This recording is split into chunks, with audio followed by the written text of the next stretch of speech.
this is Jaya. In this video, we shall see the summary of A Hot Noon in Malabar, a poem by Kamala. In this poem, Kamala reminisces about the landscape, the climate, and the vendors of Malabar in the summer season. In this intensely personal and emotional poem, Kamala traces her childhood memories which still remain so deeply etched in her heart and bring her joy. The poet chooses words carefully to create and pour out the same feelings which had made those days memorable. The poem celebrates and longs for the hot noon in Malabar because the poet associates it with wild men, wild thoughts, and wild love. The theme of this poem is the happy memory of childhood and adolescence, which refreshes all human beings, especially in moments of crisis. Autobiographical in tone, the poem is full of realistic imagery and marked by verbal felicities. The poetess recalls some of her experiences in Malabar home at noontime in the course of her life. She looks back at those experiences fondly and longingly. How fascinating, peaceful, and carefree was the past. She remembers of the hot noontime when all sorts of persons used to pass by her house. Some of them were sellers. They brought all sorts of things. For selling their things, they cried loudly in harsh voices. In their crying, they told the qualities of their things. The poetess first thinks of the beggars who used to come to her house for begging alms. Some of them were in very pathetic condition. While begging alms, they spoke in their particular voices. Their voices expressed their discontentment with their present lives and their vital need for charity. Next, she remembers the fortune tellers who came from the hills with the cages of the parrots and colorful fortune cards. Due to using the fortune cards for a long time, the cards were stained. Then she calls the Kurava girls who told the future of their customers by reading their palm lines. In monotonous voices, they repeated the same words.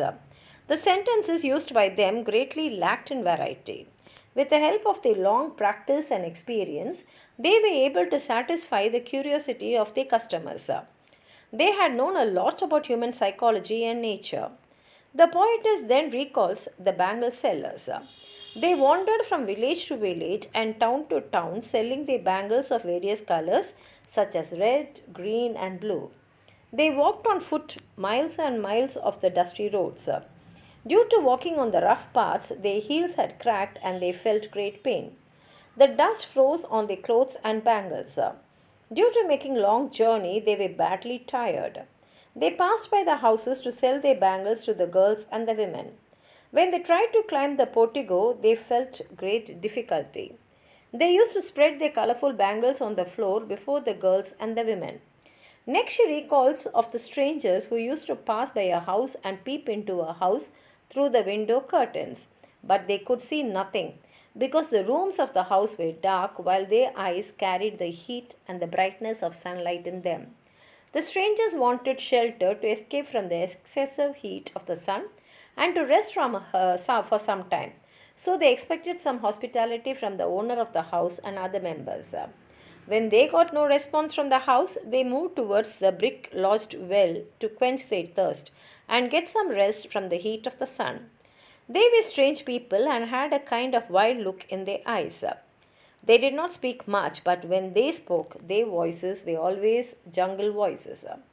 It was all the more a torture for her now because these noons reminded her of her other long past noons, which were equally hot, but when she was happy and loved. In the present, everything seems dirty, filthy, and unfamiliar, unlike the past when everything was familiar, innocent, and pure.